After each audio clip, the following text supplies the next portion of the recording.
All right. Well, you know what, dude? I just love this.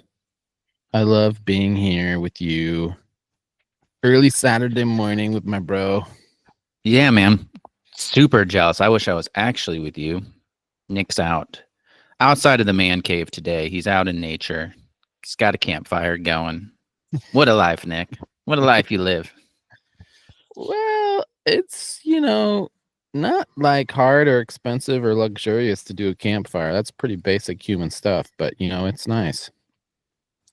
And I haven't heard any feedback about our awesome opening song. What's our opening song? No, the opening song. Have you heard it for our podcast? Wait, I know what it used to be. What's the new one? Oh man. Well, you're gonna have to listen to it. Yeah. I might have to.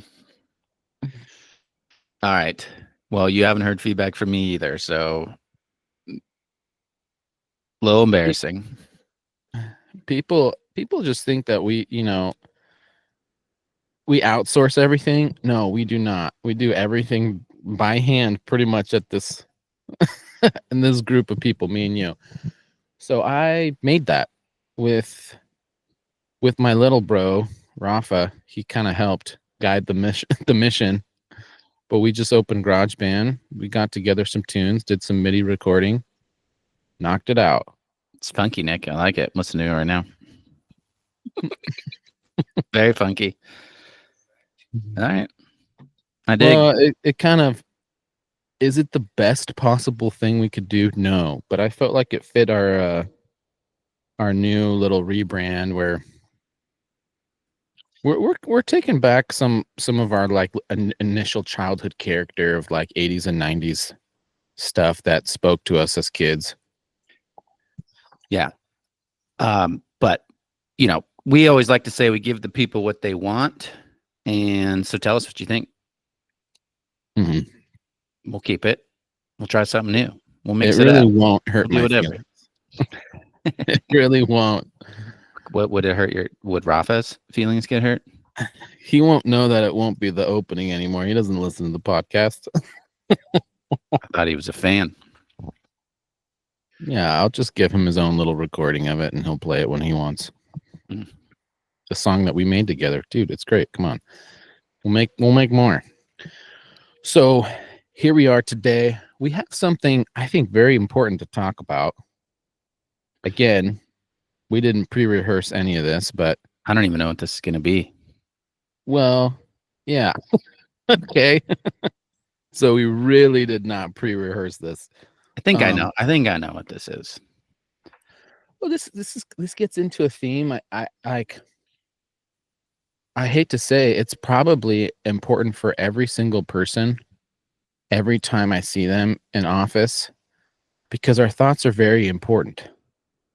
We talk a lot about thoughts in here because the philosophies, the healing principles, the healing philosophies that people really have access to is what's in their own head, what's in their own heart.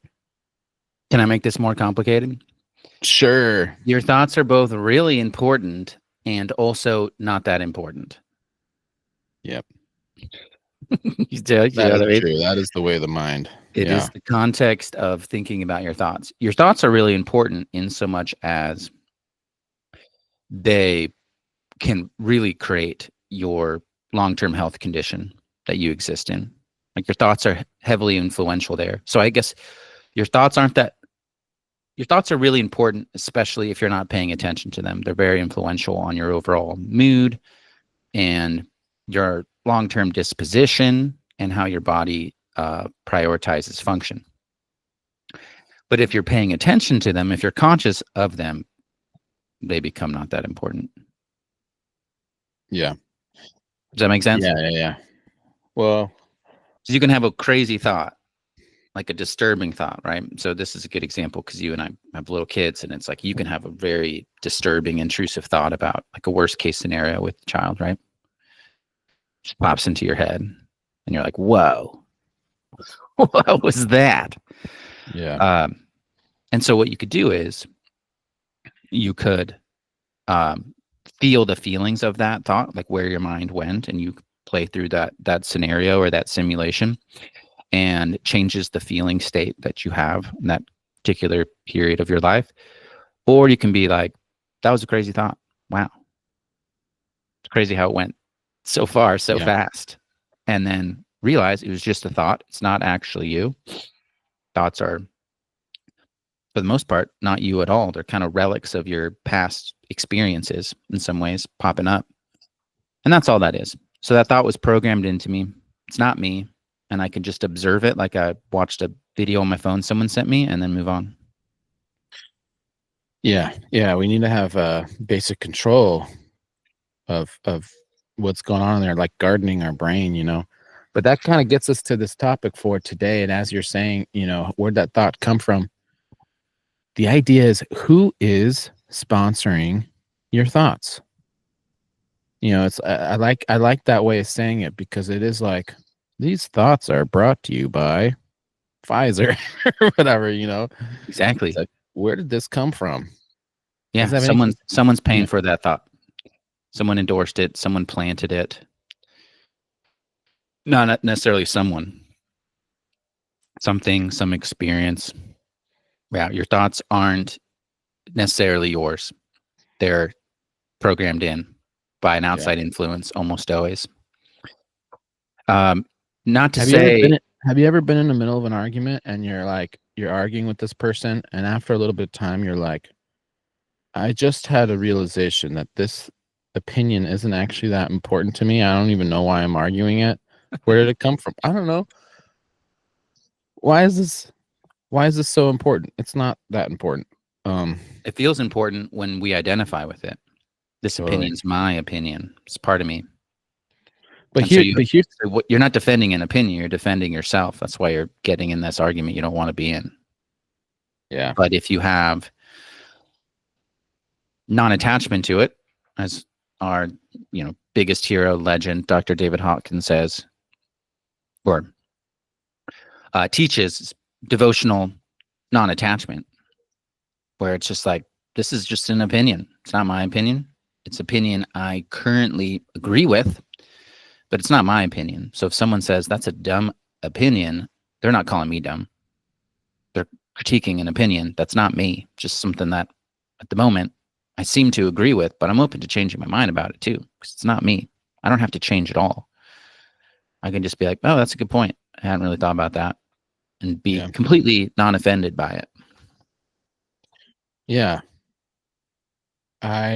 There's things I enjoy, including my own opinions, but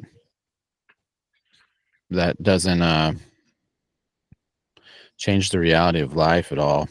But on another level, what I do want to say is like how to change the reality of life with those thoughts. 90%, we talked about this before in the podcast, 90% of what's happening in our day is like subconscious, right? We're just like going through the rhythms. Yeah, I've seen some neuroscientists argue 95% of your day. So that means high, people. 95% of your thoughts you're not even aware of. You didn't choose them. You didn't even think about those thoughts. But that also means like 95% of your decisions, your choices are subconscious as well. Yeah. So if you want your life to change, I'd say working towards changing what's happening most of the I mean, this is why so many people are like, they're like, why won't that person leave that really, bad partner or whatever, or why can't this person lose weight? Or, some of these conversations people have is, or maybe you feel it's like, I'm stuck in a pattern. How do I get out of this? Well, we got to learn how to have access to changing that 95%. And so when I'm talking about who's sponsoring your thoughts, where are these thoughts coming from? Obviously, the goal of any of our conversations is, how do we heal better? And so I want to talk with Jake about what he thinks, what he's used to update that subconscious patterning so that you can live the life that you want. Why? Because it's your life. I think everyone should be motivated to change their life. Why? Because it's theirs. You have options. Don't needlessly suffer, Yeah. Don't like invite extra suffering that doesn't need to be there. Like there'll be Yeah. suffering in your life. It's inescapable. You don't want to waste perfectly good suffering, you know, because it's Yeah. essential for growth, that kind of stress. But you just don't have to create unnecessary suffering in your life. All right. So one way I think about this is like a Dr. Joe Dispenza idea, but you're definitely like, there's on a cycle of your experiences. All right. So you have an experience, and that experience, the stimuli coming in elicits a thought about what's going on. So some kind of stimulus coming in triggers a thought to come to the front of your mind. Those thoughts then influence your feeling because, because of SEMO patterns, things we talk about in our technique. We have emotions tied to memories. And so your experience is eliciting a memory tied to a thought. Thought comes up, you have a feeling associated with it. And over time, those feelings create your overall mood, and your feelings then dictate the choices you make. And then the choices you make create your experiences. And so you have like experience, thoughts, feelings, choices, back to experiences. So if you want to make a change, you got to find somewhere in that loop, that cycle, to insert something intentional.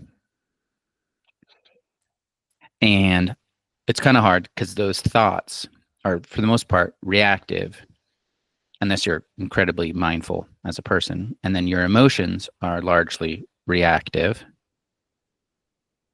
But you can intentionally change your experiences. So that choice, how you emotionally make a choice, you can choose to create new experiences. And what that does is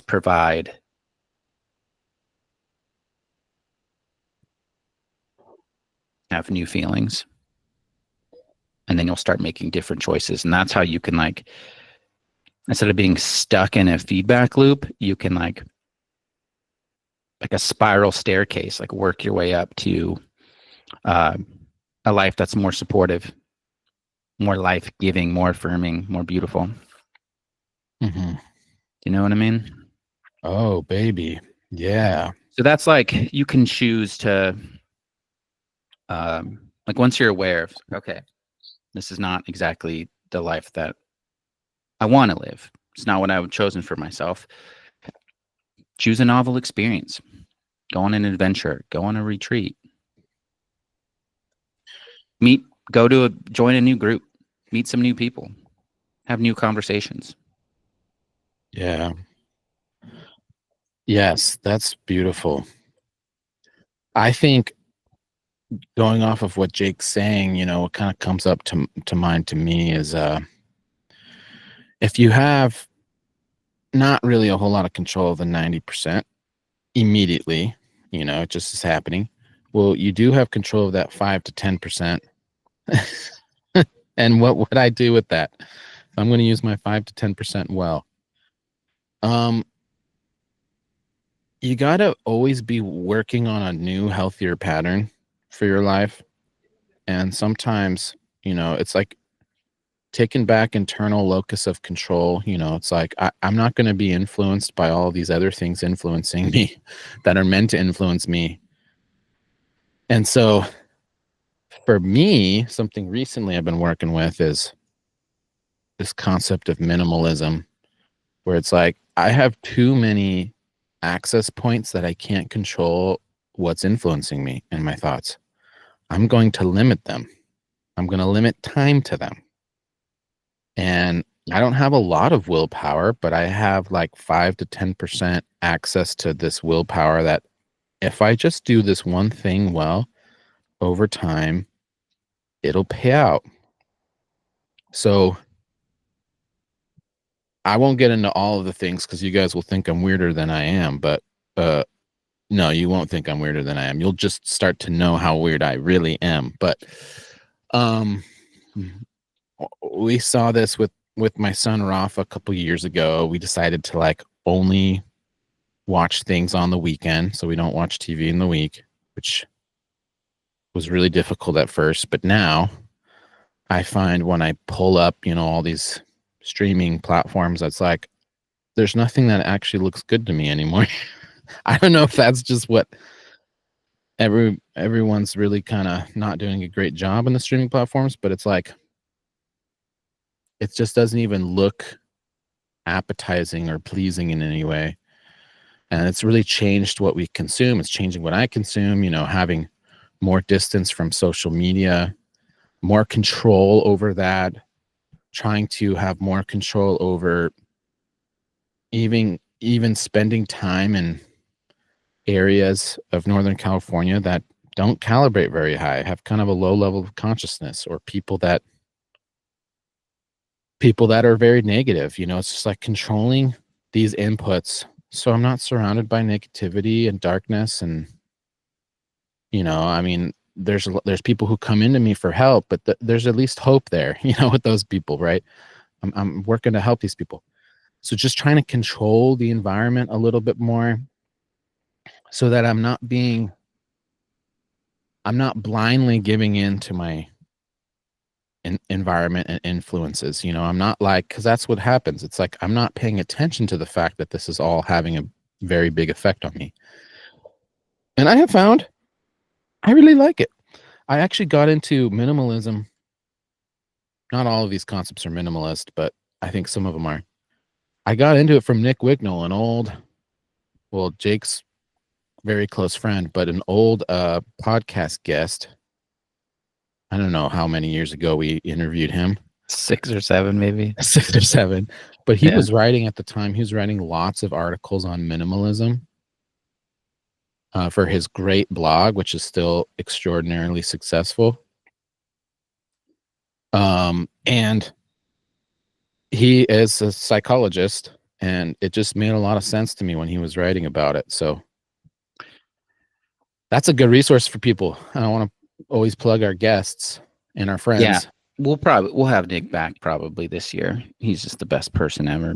But I tell you, if you don't want to give up watching stuff, like right now, I'm in the newborn phase. A lot of like middle of the night rocking sessions. Yeah. My baby goes through phases of he'll sleep like an angel if he's being held. Yeah. So I got to do my graveyard shifts too. And it's easy to just get on your phone and just be entertained. But I'm with you, Nick. If you don't cultivate or curate the content coming in, you could just feel lousy by the end of it. And so something I noticed too, because like YouTube Shorts is so stimulating. Yeah. I don't know if maybe not everyone has access to YouTube Shorts or really explored it, but it's like you get these short content things that are just juicy, like little succulent pieces of content, and you can just burn through that for an hour, and all of a sudden it's like, what happened? What happened to my life? You don't feel good at the end of it. So what I've been trying hard to do is to go for long form stuff that's slow developing. So if I do watch something, I'm trying to watch movies. I might not finish a whole movie in a night, but I'll go through something, and I try to go through something that's highly rated, beautiful in its own way. The writing's beautiful, the cinematography's beautiful, the music, something that's a little higher consciousness and slower developing. So my neurology is not just being hijacked. And like I said, your thoughts aren't you, they're sponsored by someone. So I'd rather have an artist planting seeds in my mind of beauty than some guy in his, home studio just commenting on the world and just planting seeds in my brain. And if I do long form content, like if I don't want to watch something in the middle of the night, which usually I don't, but if I'm trying to stay awake, I will. But if I'm just hanging out, I'll listen to something, and I'll choose like an hour-long lecture on something I'm curious about, something I'm trying to learn, or like a long-form interview style podcast with a person I admire. Does that make sense? So someone I'm choosing to be influenced by. Oh, definitely. Yeah, I don't mean to belittle the fact that there's better access to lots of really good stuff like our podcast. Please like, subscribe, share. But yeah, there's lots of good stuff out there. And I think that has made a tremendous impact on my life. I know there was a pretty rough patch where I wanted to do the healing thing well, but I was kind of stuck in this chiropractic box. And I had people in my life that were telling me like, there's more to healing. And I'm like, but what is it? And I found a lot of good stuff on YouTube at that time. I think I watched like an hour plus a day of like, or like I'd have it on when I was like driving or something, of people who knew what they're talking about when it comes to healing. And that forever changed my life. So I don't want to belittle the fact that there's really good stuff out there and very beautiful, very true, very good stuff. But that's kind of what I'm saying is it's like, if you're going to be influenced by stuff, choose wisely. And yeah, there's talking about an influence, Father Cyprian Consiglio, who would be a great guest on the show at some point. He's had a lot of influence on me, but he invited me to work on all the monks at their priory once, and they're like, "Yeah, take Claire and stay in one." There's this monastery overlooking Big Sur, and they have these little hermitages, and so we had like our little hermitage with like a spectacular view, and it was free, and they had this medical kind of center, and I just treated the monks. And one thing I was really influenced by is they have this quote from their founder 1,000 years ago, Saint Romuald, and he said, "Sit in the cell as if you're in paradise." And he's like, "Be mindful of your thoughts as if you're fishing, reeling in what's good and casting back what's bad, and just having that mindfulness to choose. Be like, at the end of the day, do I want this thought? Do I want this pattern of thoughts? Do I want this influence, this sponsor in my brain?" And the sponsors could be, past people that were important to you. And it could also be, straight advertisements that have gotten, their worms have gotten into your brain. We're all influenced by that. So just having that state of mind to kind of choose and say at the, like, do I want this stuff? That quote reminds me of, I think, the most important thing on this topic that Dr. David Hawkins teaches, which is, you can't control your thoughts. Thoughts will just pop into your head. Like, we're all going to have intrusive thoughts. So you can't choose that necessarily, but you can choose what you want to hold in mind. So you can't choose what pops in, but you can choose what you focus on. Does that make sense? Totally. So it's like you're reeling in this thought. It comes in, this is not what I'm fishing for right now. Cast it back into the water. But again, and you don't have to take those thoughts personal. They just come and go. Like I said, this thought's brought to you by Pfizer. I don't need this product. Mm-hmm. Back you go. But you can choose what you want to focus on. And in those moments where you have an intrusive thought and you're like, I don't like this, you can decide, all right, well, what do I want to focus or put energy towards? And you can always choose something joyful, peaceful, or loving. Get to, if you can't quite get to something that's like a loving thought, at least try gratitude. And then you can focus on that. And that's quite energizing and quite healing too, in fact. So you can always choose what you want to hold in your mind. So true. So true. Because, it's like, I think we're going to get into some of the more emotional stuff here, the patterns. But like in relationships, it's really easy to start holding resentment, unforgiveness, bitterness, anxiety in a relationship. I mean, all kinds of stuff. Feeling like you're not being seen or heard or loved, or, you're doing something for somebody and they, whatever payout you're looking for, you're not getting. That's like most probably marriages on some level. And you're going to hold that in mind. Is this where you're really going to stake your claim? That's a question I'm asking myself a lot lately. Is it's like at the end of your life, are you going to be like, "Yep, I'm glad I staked my claim on this mountain of resentment." I could have had other options, but this was pretty. This is a pretty favorable place to be. Yeah, that resentment was so good. So Yeah, glad. yeah. Okay, real life story. This happened. I was just getting back into seeing people. This was like 2 weeks after the baby was born. And I was pretty stoked for it. I'm like, all right, I got some good work this week. I'm excited because I love doing this work, as you do as well.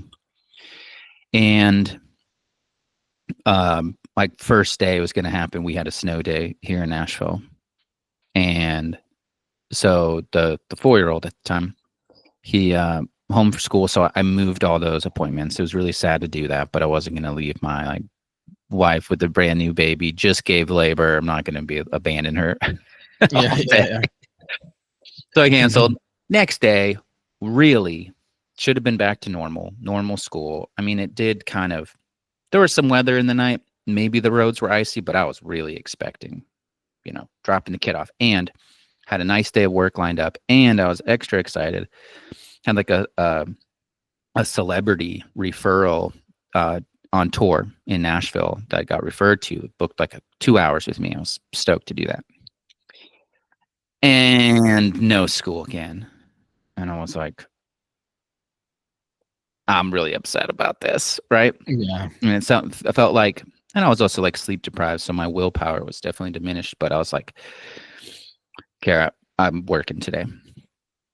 I got to do it. And she's like, yeah, I understand. But I was like really bummed, partially feeling like I was letting my wife down, partially feeling like just the world was out to get me. So I was calling her on the way to a hard time, like not feeling like a victim right now. She's like, totally understand that. And I was like, you know what? I'm going to give myself a little taste here. So I did it. I was like, let me just soak in this victim feeling right now, just bathe in it. And I was like, yeah, it wasn't as good as I thought. Don't really like this. And so I moved on. Felt very grateful for everything that I do have and just all the good fortune and grace in my life, all these beautiful things happening in my life. Super grateful. Felt great. But that's an idea too. So I want to say, like, don't be hard on yourself if what you're holding in mind is negative or low conscious, because we have addictions to it. Yeah. We really are. Not we. It's really your ego. Your ego is addicted to some of these negative feelings because it's getting a payoff from it. And victimization is a classic payoff because your ego doesn't want to take responsibility for your life at all.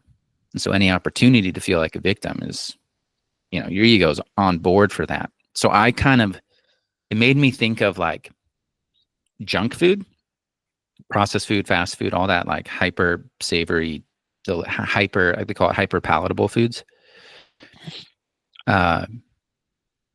You think it's going to be so good. I'm saying if you wean yourself off of it and then you think like, this is going to be a really good treat. I used to love this. And then you have it and you're like, that's not as good as I remember. Because your palate's changed. Does that make sense? I remember when I was like 22, 23, I gave up fast food for Lent.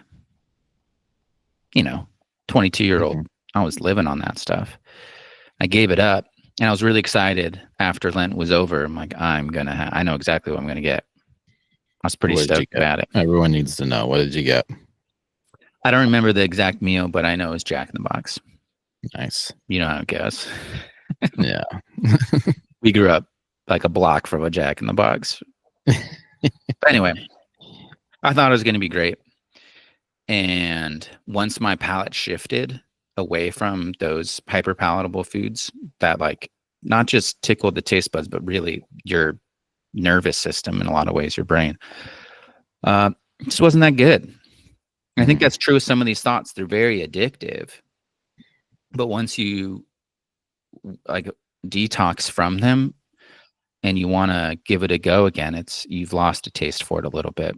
So that was the story, real story. I was like, I want to feel like a victim right now. I want to really immerse myself in that feeling state.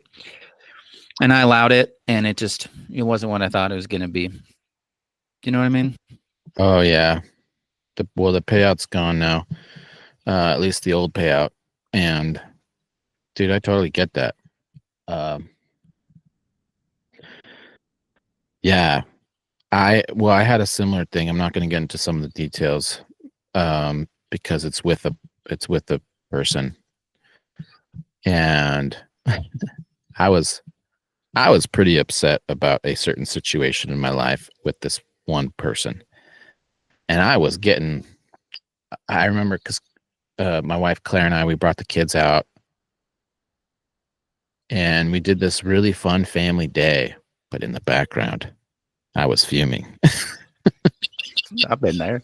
I'm like, oh, these goats are nice. Like, oh, this is a pretty field. You're like, hiking through this area. I'm like, but between those thoughts, I was like, man, this person, I'm really upset about this. And so finally I scheduled a call with the person.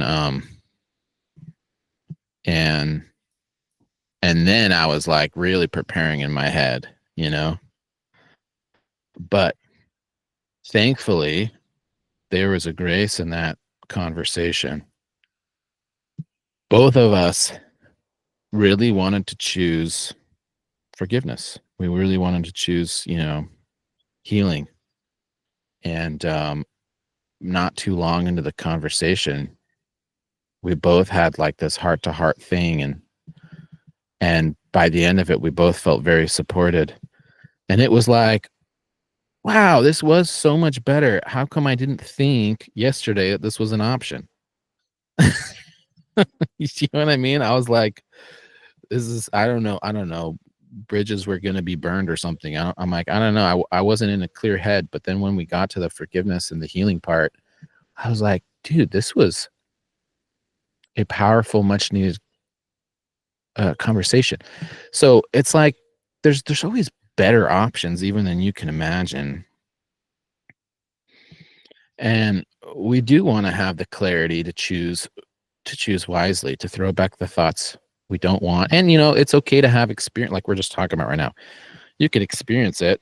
That's part of, it's like, how do you find balance in life? By doing too much and too little. Going on extreme sides and being like, I don't like this. Right? I don't like this negativity. That's how we find balance of our life, and then we can choose. So it's not bad if you're in the middle of this, if you're having these experiences, it's not bad. And just work towards what you really want. And we've talked about letting go a bunch on the show because it's like the most powerful tool that we have access to. You can do a letting go for patterns and not, patterns of thinking. As Jake said, it's great if you know the payout of that pattern, the payout of that thinking pattern or behavior pattern. It's like, why am I being a victim? Well, I want to get attention. I want to get love. It's like, well, how's that going for you? Not so good. I'm not getting what I want. Well, okay, then let go of the desire of that because it's not working out anyways. And then you're like, okay, you feel in, you do the letting go process, which we've outlined multiple podcasts. We'll do many more in the future.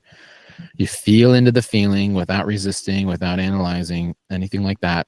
And then before you know it, you don't really feel, you've processed some of that feeling. You don't really feel the desire to get loved in that way, in that pattern. You're like, okay.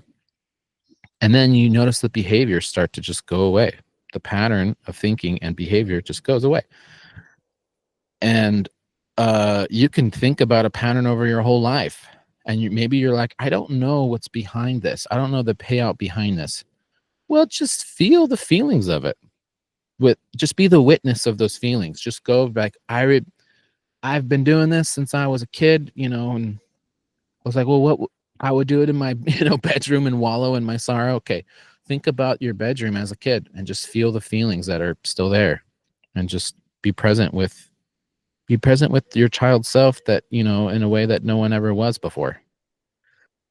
And allow that child self to just get the healing that they needed then, but didn't have access to or maturity to understand. And then you'll notice that pattern of behavior, it just doesn't come up so easily anymore. It's just like, oh, where did it go? I think really good healing is like you're living life, you don't really notice it, but a year goes by and you're like, wow, things are different. Yeah, sometimes it's not even you that notice it, is you just get together with someone you haven't seen in a while and they'll tell you. Yeah. They're like, wow, you seem so peaceful, so content, happy, joyful. And you're Yeah. like, oh yeah, I am. And part of that is because when you do healing work, you become inherently more present time conscious and less connected to the past, less attached to it. And so you might not even be that aware of how far you've come because you're living more in the present. And so sometimes you need someone else to tell you, and you're like, oh yes, that is true. I kind of forgot about that. Yeah. I want to say that what I could hear people being like, well, go back to that like ego payoffs. Like, what do you mean you get a payoff from a negative thing? There's always a payoff. If you find yourself in like a habit or a cycle of something negative, there's some perceived payoff. Okay. It doesn't have to be logical. Your ego, it doesn't make rules based on pure reason. Because a lot of these rules are made at a very young age. So you could think about the logic behind a young child covering their eyes with their hands and thinking that you can't see them. Yeah. That's like the logic of your ego in a lot of ways. Nonetheless, say like, oh man, I keep getting sick all the time. Just have some like these health issues that keep sidelining me in life. It's like, do you think there's a payoff there? If you're seeing repetitive cycle, do you think you're getting something out of this? And you could, think back to life. Maybe as a kid, there was bullies at school, or there's a lot of stress at school, and you wanted to avoid it. Sometimes it was too much. And you can tell mom or dad, like, I'm really sick today. I don't think I can do it. And mommy's like, that's okay. You can stay home today. And then they give you nice little treats because you're under the weather. And you get to watch movies or TV or whatever it is. What a nice day. Well, your ego and your nervous system can learn like, hey, that worked. Now you're an adult, you're under stress, and there's this old habit of solving for that stress, which is like, I'm just going to sideline myself. Then I can avoid life for a little bit. Mm-hmm. So it's like, I don't think there's a payoff. I don't want to be sick all the time. It's like, well, maybe you've learned a solution to your stress, and maybe that did work for you at some point. You got to avoid the bully, right? But maybe that's not a good solution anymore to your stress. You can unlearn it. And you can learn it by investigating, what payoff do I think I'm getting? What potential payoff is there in this cycle of experiences that I'm having? Yeah. Pros and cons lists, old fashioned, but Right. be like, what are the pros of this? Yeah. So now it's an adult. I'm sick all the time. Okay. Well, now you have an excuse. It's like, oh, I'm not as successful in my career. I haven't found that, romantic partner in life. So why not? Well, I probably would have, except I'm sick all the time, or I have this chronic health issue. Otherwise, I'd be a lot happier. Now you have an excuse to avoid, say, failure, even though you're creating failure, in fact. It's like, I can't go out there and date because I have this chronic health issue. Once I heal this, then I can go put myself out in the world. But you're getting to avoid that stress. That's the payoff. The stress of potential heartbreak or rejection. Yeah, I got inspired by a DeMartini podcast once to do some pros and cons lists with people who are stuck in their patterns. And I had somebody who really kept saying that she wanted to lose weight. And I was like, yeah, it's not really something I'm going to coach people through, but I'm going to give them options and do some background healing so that they could do it, right? So I'm like, okay, we've given you some things, we've given you some stuff to do. How's it going? And she's like, I'm not losing any weight. I'm like, okay, I want you to make a pros and cons list. What are the pros of you having the weight that you have right now? And she's like, none. And I'm like, please take this seriously. I'm like, just try it, just see what happens. And just keep writing until that you're absolutely positive there's nothing left on there. And I forget exactly, but when she came back, there was like 90 pros. She had listed and gotten to some very deep things from her past. Some abuse stuff and all kinds of whatever happened. We don't have to get into, but when I saw that there was 90 pros to her being the weight that she was, I told her, I was like, wow, look how good your ego is at solving a problem, or your unconscious mind, or whatever, right? It's like, this is solving 90 problems for you, or whatever it was, 80 problems. I'm like, that's like, killing 2 birds with 1 stone. How about killing 90 birds with 1 stone? I'm like, what a solution. Now it's up to you. Do you want to solve some of these things in a different way? Or do you want to heal them so that you don't need to, they aren't problems for you anymore, and then you could lose the weight naturally? That's exactly what she did. She's like, oh, I'll do that. So we helped her heal some of those past traumas. And then what do you know? She lost weight without changing anything about her life. Yeah, the weight was this perceived armor, just protecting her. Totally. But it was protecting her from essentially ghosts that don't exist. They existed once, but they don't exist anymore. Yeah. Okay, so I think it'd be fun to wrap this pod with some influences, because earlier in the pod we talked about who's going to sponsor your thoughts, and we were talking about kind of controlling the content that we consume. Like, who are we allowing to sponsor thoughts in our mind? Who's planting the seeds? Maybe we can go back and forth, just sharing a few influential people that we feel are sponsoring healthy thoughts in our life. Because you already mentioned a few names. Actually, we mentioned a few.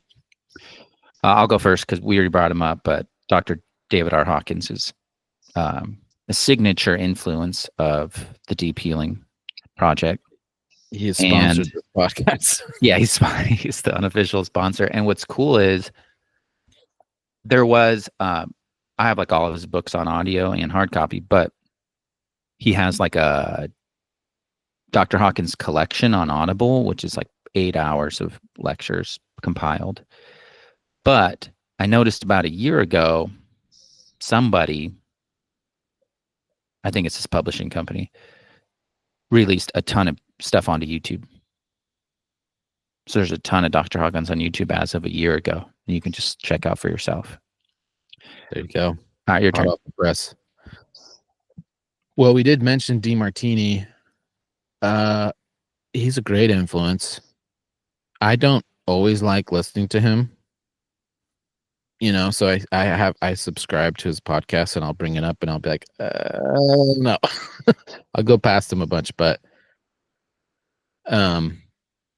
he's fantastic. If you've never heard John DeMartini, he's a professional speaker of sorts of this kind of stuff and life-changing kind of things. And he has a great, if you really want to do a really powerful event, hopefully someday Jake and I will do some of these, but he has an event called the Breakthrough Experience. And I've heard from many people how life-changing it is. So he's got some good stuff out there.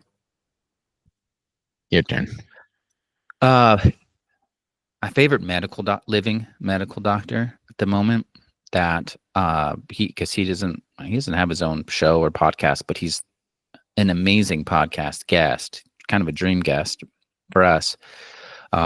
So if you look up, he's interviewed a million times and it's always great. It's Dr. Zach Bush. Real cool medical doctor out there doing really cool things. And he has a lot of wisdom to impart. Yeah, he's a special character for sure. I will say obviously a very potent influence for us. I just wish he had more material to consume online, is Roland Phillips. But probably the podcast that I've re-listened to the most that we've done is the one with Roland. And I think it's like episode 37. I don't know why that comes to mind, but Yeah, it's somewhere around there. I was gonna say 36, 37. Yeah. Somewhere around there. That's a good one to listen to because he's just one of the special influences. And he was influenced, Jake was, and me too, is Dr. Ted Morter. So there are some books you can get. M.T. Morter Jr. Dr. Ted M.T. Morter Jr. Yeah, and you want to go to M.T. Morter Jr. That's the guy. Yeah, and he's got a couple books that are good. Dynamic Health is one of them. But my favorite was Soul Purpose. Fantastic book. You can't get it in like a book form, but you can get it read to you on Mortar Health Systems, which is what I did. And fantastic. It's a fantastic book for me. All right, another one for me is more spiritual, but I think it also has a lot to do with healing and just living a peaceful, contemplative life is Richard Rohr. Yeah, that's really good stuff. I mean, he's got, what is it, Contemplative in Action or something, or what's the name of his group? Yeah. Yeah.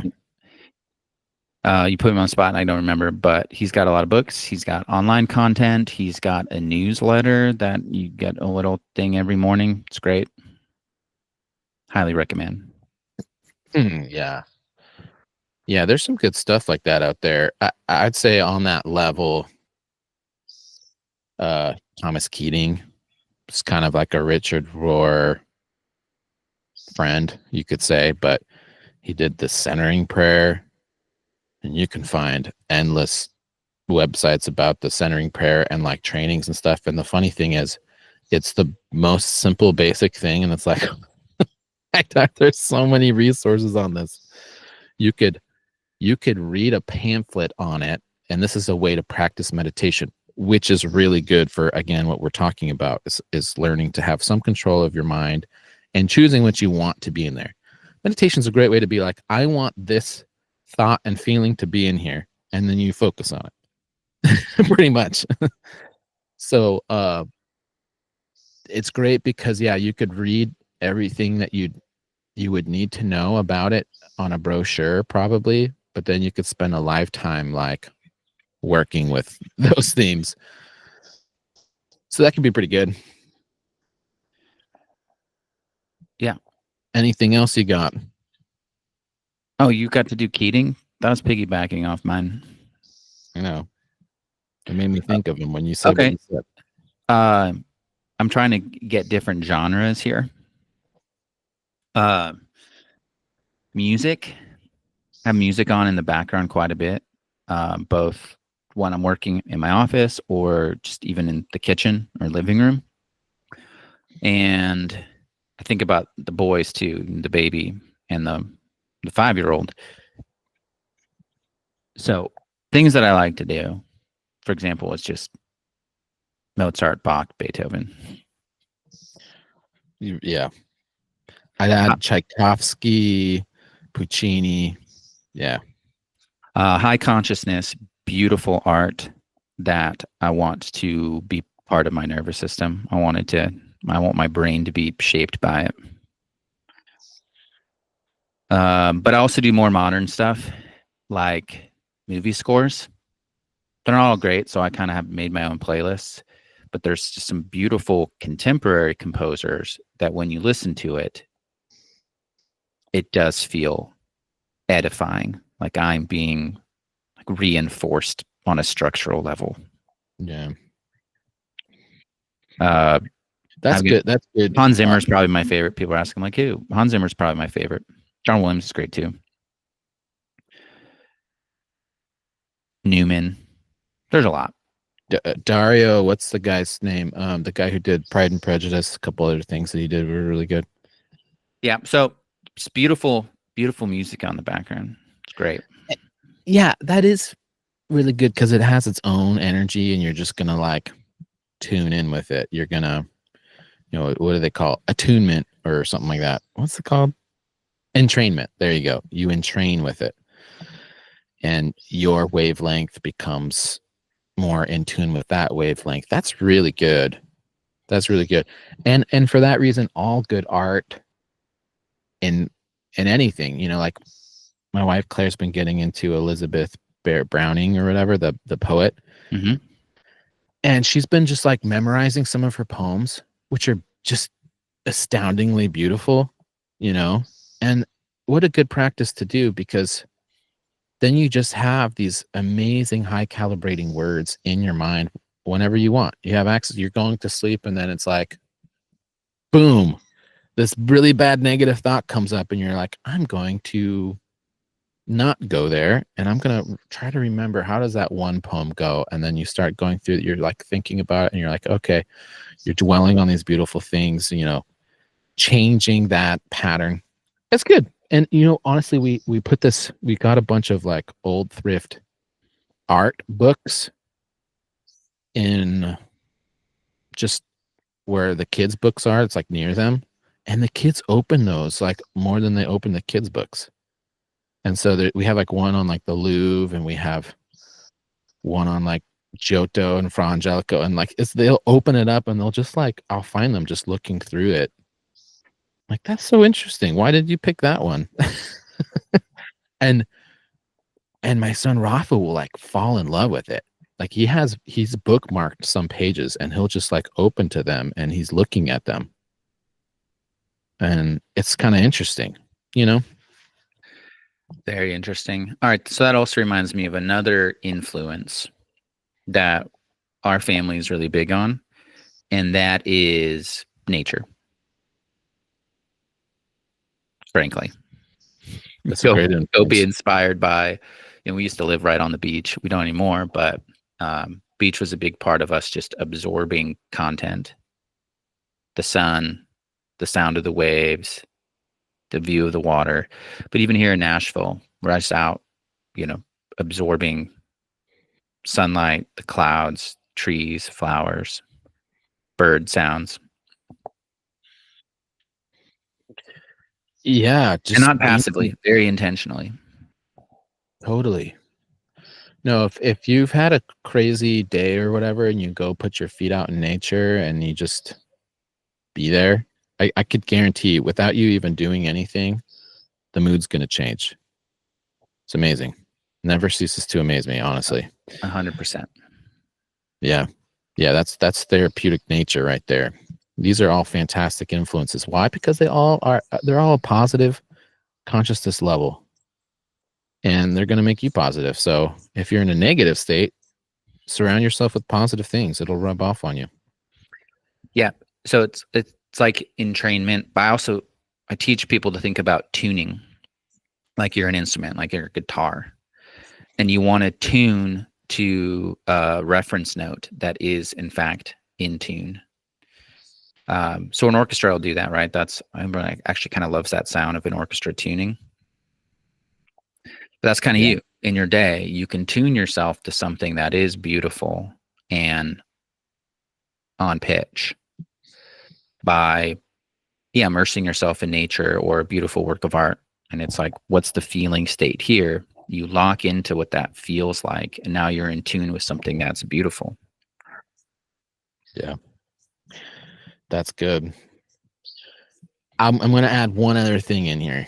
This is probably my last thing. Well, I love to read books by great people, and I have a lot on that list of things that have really influenced me, but not enough time for that. That would be a whole nother podcast.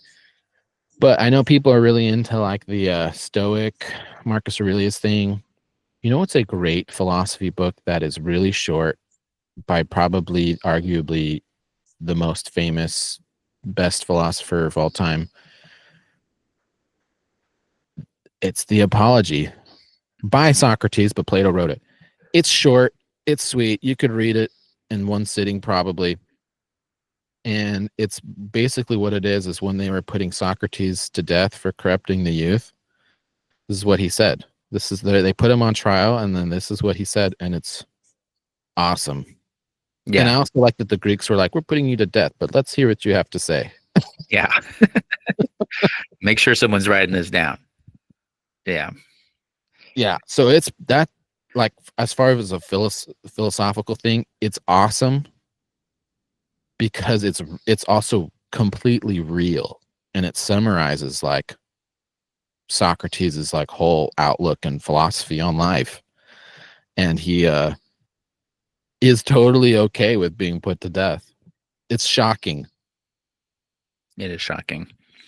That is a good. I haven't read that in a long time. That's worth a reread for sure. It puts things in perspective. But anyways, okay, I think that's a pod.